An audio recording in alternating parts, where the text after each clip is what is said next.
অসমত চলি থকা ভয়াবহ কয়লা কেলেংকাৰী কয়লা সিন্ডিকেটৰ কথা ইতিমধ্যে সবিস্তাৰে আমি উল্লেখ কৰিছোঁ।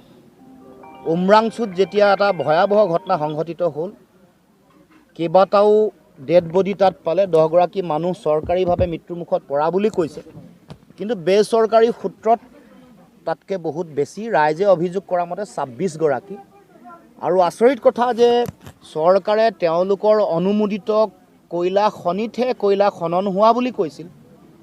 তাৰ পাছত সেই যিটো ফাঁকি সেইটোক ঢাকিবৰ কাৰণে কৈছিল যে সেইবোৰ বন্ধ হৈ থকা কয়লা খনি তাত এনেই মানুহে নিজে কৰিবলৈ গৈ তাতে মানুহ মৃত্যুমুখত পৰিছে, এনেকুৱা ধৰণৰ মিছাৰ আশ্ৰয় লৈছিল। যেতিয়া এনেকৈ বহু মানুহ ঢুকালে, এনেকুৱা ধৰণৰ ঘটনা নতুন নহয়। তিনিচুকীয়াৰ মাৰ্ঘেৰিটাৰ বিভিন্ন এনেকুৱা ৰেড হল মাইনিঙত বহু মানুহ মৃত্যুমুখত পৰে, কিন্তু তেওঁলোকৰ খবৰবোৰ নাহে, যাৰ কাৰণে ৰাইজে গম নাপায়। যোৱাবাৰ এটা ডেড বডি পাওঁতে কেৱল মাত্ৰ এই গোটেই বিষয়টো মানুহৰ মাজলৈ আহিছিল। এতিয়া কথা হ'ল, আমি বিভিন্ন তথ্য পাতি দিছোঁ। আসাম মিনাৰেল ডেভেলপমেণ্ট কৰ্পৰেশ্যন লিমিটেডৰ যিগৰাকী মূল বিষয়া আনন্দ নটৰাজন, তেওঁ বিধি বহিৰ্ভূতভাৱে কয়লা খননৰ তেওঁ অনুমোদন দিছে, কিছু কোম্পানীক দিছে। তেওঁলোকক এনেকুৱা চালান, এখন টিপিয়ে কয় নে চালানে কয়, এনেকুৱা এখন দিয়ে। আমি এখন চালান কণিকা হোজাই, যাৰ নামত ইতিমধ্যে আছে, এইখন আমাৰ দলৰ সাধাৰণ সম্পাদক ডাঙৰীয়া সমগ্ৰ অসমৰ ৰাইজৰ আগত দেখুৱাইছে। এখন কণিকা হোজাইৰ চালান, ইয়াত 10 টনৰ অনুমোদন দিছে, কিন্তু সৰহভাগতে 50ৰ পৰা 60 টন আহে এইখন। কিন্তু আমি আজি আন যিসকল ইয়াৰ লগত জড়িত, যাৰ যিকেইটা কোম্পানী, আমি যে কৈছিলোঁ 13টা কোম্পানী এনেকৈ তেওঁলোকে অনুমোদন দিছিলে, অথচ মানে AMDCয়ে অনুমোদন দিবই নোৱাৰে। তেওঁলোকে মাটি আৰু ওপৰৰ গেটবোৰত লৈ যাবলৈ অনুমোদন দিছে, নিয়মমতে দিয়ে, কিন্তু কয়লাৰ সৰবৰাহ চলি আছে। ইয়াত এখন তেনেকুৱা ফাৰ্ম, এটা কোম্পানী যাৰ নামত দিছে, তেওঁ হৈ গ'ল চি লাংথাছা, যাৰ ব্লক নম্বৰ 5, আপোনালোকে লিখি ল'ব পাৰে। আৰু এগৰাকী BS ইংটি, তেওঁৰ ব্লক নেম হৈ গ'ল Y। তাৰপিছত আহি গ'ল B13, তেওঁৰ ব্লক নেমটো হ'ল X। আৰু এটা হৈ গ'ল RK দাউলাগাফু, তেওঁৰ ব্লক নেমটো হৈ গ'ল 17। এইকেইটা আপোনালোকক দিলোঁ, এইকেইখন আৰু চালান আপোনালোকৰ আগত দেখুৱাই দিছোঁ। আৰু ইয়াতে সৰহভাগতে 10 টন আছে, কিছুমানত তেওঁলোকে কেতিয়াবা অকল 10 টন দিলে ধৰা পৰিব বুলি মাজে মাজে কেতিয়াবা আটাইতকৈ কম সংখ্যক ৰেণ্ডমলি 20 টন বুলি দিয়ে, কিন্তু আনোতে তেওঁলোকে মাল আনে 50ৰ পৰা 60 টন। এইটো সকলোৱে জানে। অভাৰলোড কৰি যিটো সিন্ডিকেট কৰে, এইটো এটা সিন্ডিকেটৰ অন্যতম, মানে তেওঁলোকৰ অৱলম্বন, অন্যতম ৰাস্তা এটা। এতিয়া কি কৰে, কাৰ্বি আংলঙত তেওঁলোকে কৈছে ন ৰেড হল মাইনিং বন্ধ হোৱা বুলি। যোৱা কালিও আপোনালোকে 9 কোটিত কালিও গাড়ী লোড হৈছে, আপোনালোকে খবৰ ৰাখক। যিদিনাখন ৰেড হল মাইনিং বন্ধ হোৱা কথা কৈছে, লোড হৈছে। য'ত খনন হৈছে তাততো যাবলৈ মানুহক বাধা দিয়ে। কিন্তু মই আপোনালোকক এতিয়াও ক'ব খোজোঁ যে কাৰ্বি আংলং জিলাৰ যিবোৰ জেগাত এতিয়াও খনন চলি আছে, সেই জেগাবোৰৰ নাম জিচুবাই, লাংহিং, মাঞ্জা আৰু ডিলাই। এইবোৰ জেগাত এতিয়াও কয়লাৰ খনন চলি আছে। মই এটামান দেখুৱাই দিম ভিডিঅ' আপোনালোকক, ভিডিঅ' মোৰ লগত আছে। আৰু এইবোৰৰ জেগাৰ পৰা, বিশেষকৈ কয়লাজানৰ পৰা কয়লাটো আহি হোজাইৰ 9 কোটিত ষ্টক হয়। ইয়াত গোটেই যিবোৰ গাড়ী আছে তাতে বস্তু উঠাই আৰু অসমৰ বিভিন্ন জেগালৈ যায়। এইটো হ'ল কাহিনী, পূৰা কাহিনী।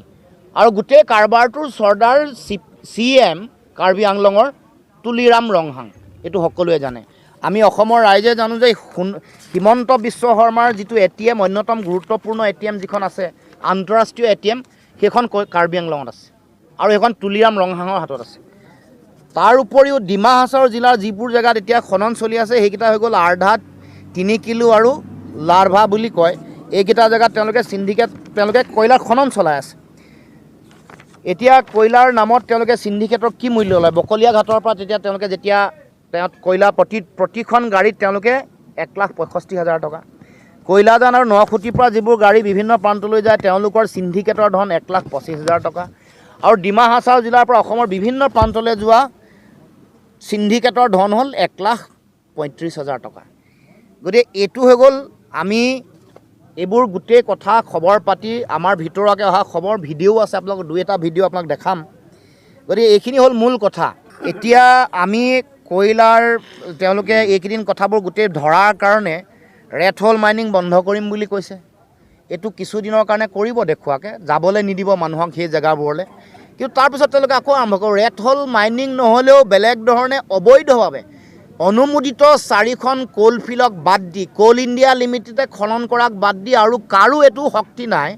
ভাৰতবৰ্ষৰ যিটো খনি মন্ত্ৰণালয় আছে তেওঁলোকে কাকো অনুমোদন দিয়া নাই যে কয়লাৰ এনেকৈ খনন কৰিব পাৰিব, সৰবৰাহ কৰিব পাৰিব। ইলিগেল ধন সম্পত্তি মুখ্যমন্ত্ৰী, তেওঁৰ সাংগুপাংগু মন্ত্ৰী, সকলো কাউন্সিলৰ CM বা আন বিধায়ক বা তেওঁৰ নেতা পালি নেতাই এনেকৈ টকা পইচা তেনেকৈ লুণ্ঠন কৰিব পাৰিব।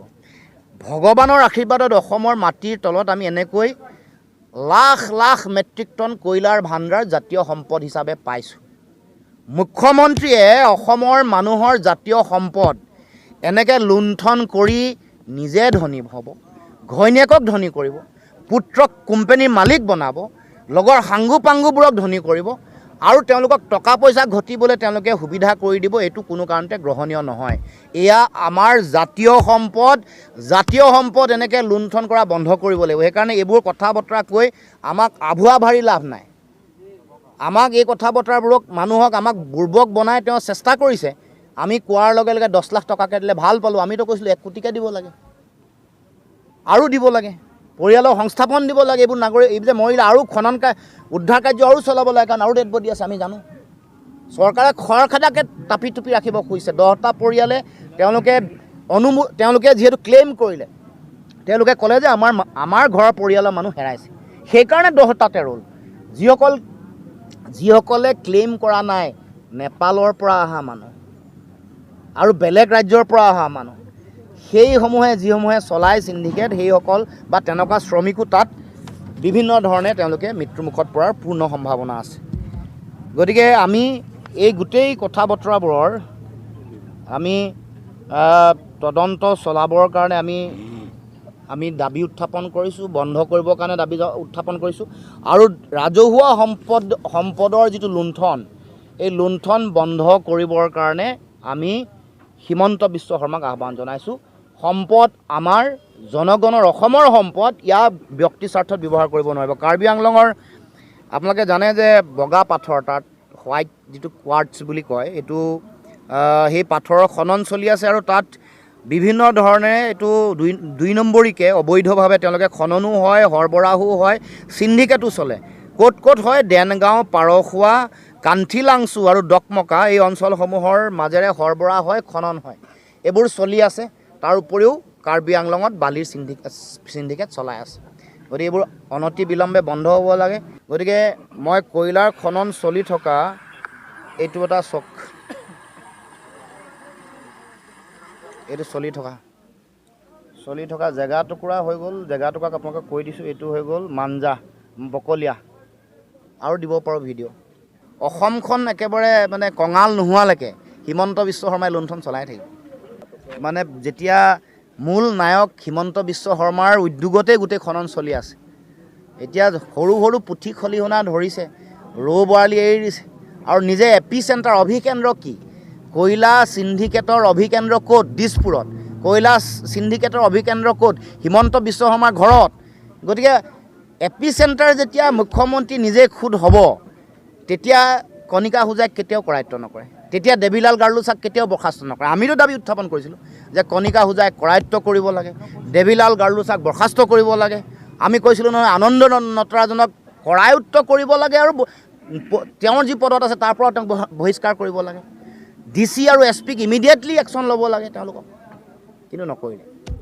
কাৰণ মুখ্যমন্ত্ৰী খুব জড়িত, এইটো বাৰে বাৰে কৈছোঁ। মুখ্যমন্ত্ৰীৰ ছত্ৰছায়াতে অসমত সকলো ধৰণৰ চিণ্ডিকেট চলে, এইটো কোনেও অস্বীকাৰ কৰিব নোৱাৰে। সংগ্ৰহ কৰা মানুহ বিভিন্ন আছে তেওঁলোকৰ। এতিয়া কাৰ্বি আংলঙত কুলিৰাম ৰঙাঙে যাক দায়িত্ব দিয়ে, তিনিচুকীয়া মাৰ্ঘেৰিটাত স্থানীয় বিধায়কে এই যে গুৰুং, সুনীল গুৰুং আৰু কি চেত্ৰী আছে, নাম পাহৰি গৈছোঁ, আৰু এইবোৰ কিবা দক্ষিণ ভাৰতৰ এবাৰ কোনোবা এজন মানুহ আছে, কিবা কি গণেশ, গণেশ নেকি, এইবোৰে পইচা কালেকশ্যন কৰে। এইবোৰ মানুহে কালেকশ্যন কৰে পইচা, বেলেগ মানুহো কালেকশ্যন কৰে। মূল কালেকশ্যন কৰা এইবোৰ আৰু মানুহে লগাই দিয়ে, অফিচিয়েল লগাই দিয়ে, OCয়ে ডাইৰেক্ট কালেকশ্যন কৰে। OCক গৈ দিব লাগে পইচা। এইবোৰ চালান ডিমা হাছাও কাৰ্বি আংলঙৰ সকলো ধৰণৰ তেওঁলোকে ডিমা হাছাওৰ চালানে কাৰ্বি আংলং হৈ আহিব পাৰে, কি কথা আছে? মানে কয়লাজানৰ কয়লা 9 কোটিত হয় নহয় কালেকশ্যন? তেতিয়াহ'লে সাংবাদিক বন্ধুসকলে জানে নে নাজানে? কয়লাজানৰ কয়লাটো 9 কোটিত আহি পিনে ষ্টক হয় নহয়?